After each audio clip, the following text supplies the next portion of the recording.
Hello, जय हिंद दोस्तों। स्वागत है आप सभी का यूनिक स्टडी अड्डा पर। तो उत्तर प्रदेश पुलिस के लिए हिंदी साहित्य का टॉपिक आप सभी को पढ़ना बहुत ही ज़रूरी है। हिंदी साहित्य जो अभी तक आप लोगों ने कुछ भी नहीं पढ़ा हिंदी साहित्य में, तो आज देखिए पढ़ लीजिए। हिंदी साहित्य में हमने पहला वीडियो देखा था कि आदिकाल से संबंधित जो रचनाएँ थी, उनको किसने रचा, मतलब कि किसने लिखा है। आदिकाल की सभी महत्वपूर्ण रचनाओं को हमने कर लिया है।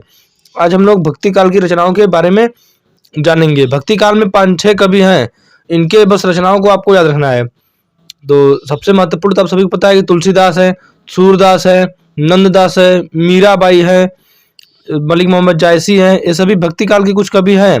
तो इन सभी की रचनाओं के बारे में आपको आज की इस क्लास में पता चलेगा। तो चलिए शुरू करते हैं आज की इस क्लास को। तो पहला क्वेश्चन देखिए हमारा क्या है कि साखी किसकी रचना है। साखी शबद रामायणी, साखी शबद रामायणी किसकी रचना है। कबीर दास की। तो ऑप्शन नंबर 2 कबीर दास हमारे इस क्वेश्चन का एकदम करेक्ट आंसर होगा। देखिए इधर लिखा भी हुआ है कबीर दास की रचनाओं के बारे में, साखी शबद रामायणी। और बीजक, इस बीजक में इस साखी शबद रामायणी का संग्रह है।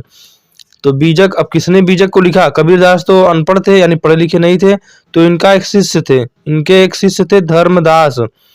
इन्होंने लिखा इस साखी शबद रामायणी यानी बीजक को। तो आपके साखी कबीरदास ने लिखा। एकदम मोस्ट इंपोर्टेंट क्वेश्चन है, याद रख लीजिए। नेक्स्ट क्वेश्चन देखिए।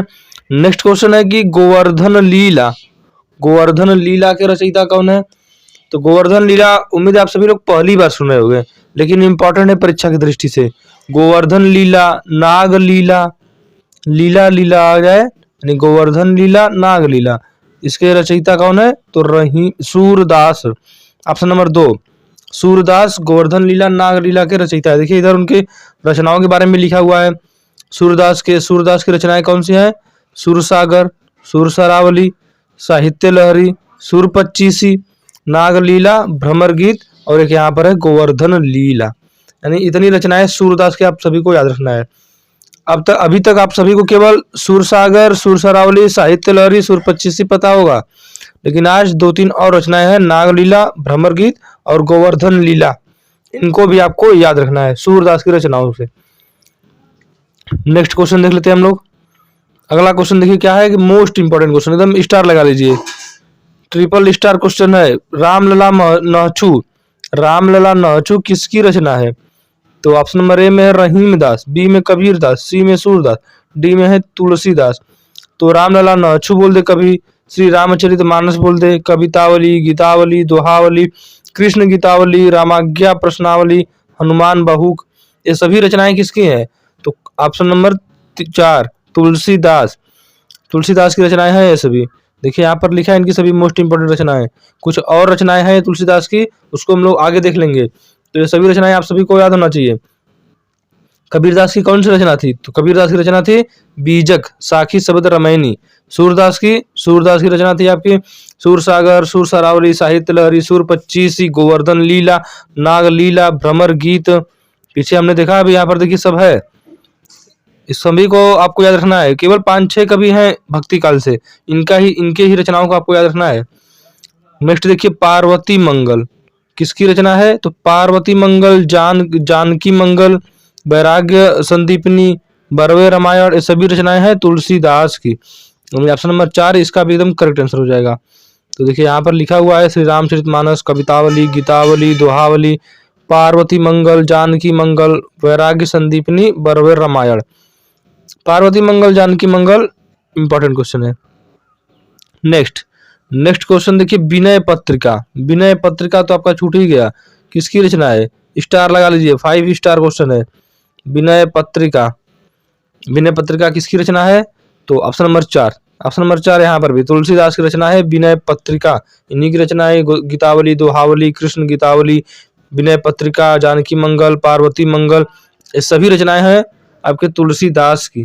तो तुलसीदास की रचनाएं भक्ति काल में बहुत ज्यादा महत्वपूर्ण हैं। तुलसीदास की रचनाओं से ही सीधे आपसे पूछता है, यानी कहने का तात्पर्य यही है कि तुलसीदास की जितनी भी रचनाएं हैं उन सभी को आपको याद रख लेना है। नेक्स्ट आपके यूपी पुलिस एग्जाम में भक्ति काल से यदि रचना पूछा तो 100% इस क्लास से एक भी क्वेश्चन बाहर नहीं जाएगा। यदि भक्ति काल से पूछ रहा है कोई रचना तब इसी क्लास से 100% आएगा। नेक्स्ट देखिए गीतावली किसकी रचना है, तो गीतावली, दोहावली, कृष्ण गीतावली ये सभी रचनाएं हैं तुलसीदास की। देखिए आपका रिवीजन भी होता जा रहा है, एक ही क्वेश्चन बार बार आ रहा है तो रिवीजन हो जा रहा है।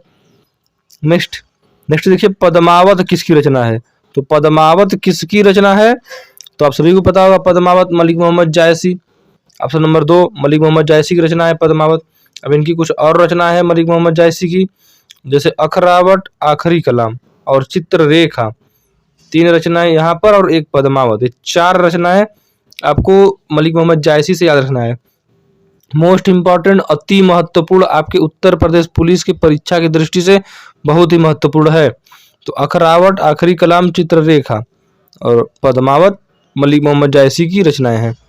नेक्स्ट है कि बरसी का मायरा, तो बरसी का मायरा एक देखिए एक और कवि आ गए यहाँ पर, बरसी का मायरा बोले, राग सोरठा बोले, राग गोविंद बोले, गीत गोविंद टीका बोले, ये सभी रचनाएं हैं मीराबाई। ऑप्शन नंबर 4 मीराबाई आपके इस सवाल का एकदम करेक्ट आंसर हो जाएगा।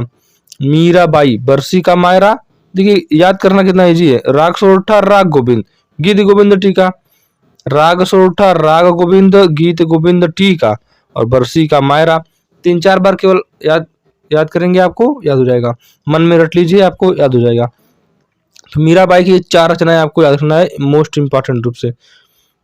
नेक्स्ट देखिए नेक्स्ट है कि राग सोरठा, तो राग सोरठा भी हमने पीछे देखा, राग सोरठा आपके मीराबाई की रचना हो जाएगी, राग सोरठा मीराबाई की रचना, गीत गोविंद, राग सोरठा, बरसी का मायरा, राग गोविंद, ये सभी रचनाएं हैं आपके मीराबाई की। देखिए रस मंजरी, अब देखिए मंजरी कभी आ जाए आपको, रस मंजरी तो मैक्सिमम रस मंजरी, अनेकार्थ मंजरी, विरह मंजरी, रस मंजरी, अनेकार्थ मंजरी, विरह मंजरी, ये सभी रचनाएं किसकी हैं, तो ऑप्शन नंबर 3 नंददास की रचना है। ऑप्शन नंबर 3 नंददास की रचना है। देखिए विरह मंजरी किसकी रचना है, तो ये भी नंददास की रचना है। देखिए नंददास की कुछ रचनाएं हैं यहाँ पर, रस मंजरी, विरह मंजरी, अनेकार्थ मंजरी, रूप मंजरी और सुदामा चरित। मंजरी आ गया तो नंददास रचना है। और नेक्स्ट है सुदामा चरित, सुदामा होगा यहाँ पर, सुदामा नहीं, सुदामा चरित आपके भक्ति काल की रचना हो जाएगी नंददास की। तो भक्ति काल के इतने ही महत्वपूर्ण लगभग आपके रचनाएं हैं। इसके बाद देखिए हम नेक्स्ट रीतिकाल के जो रचनाएं होंगे उनके बारे में जानेंगे, और जो आपकी परीक्षा की दृष्टि से महत्वपूर्ण है उन्हीं के बारे में हम लोग जानेंगे, कुछ एक्स्ट्रा पॉइंट नहीं जानेंगे। तो उम्मीद है आप सभी को आज का क्लास पसंद आया होगा, और पसंद आया है तो वीडियो को लाइक, चैनल पर नए हैं तो सब्सक्राइब और शेयर जरूर करें। चलिए मिलते हैं नेक्स्ट क्लास में। जय हिंद।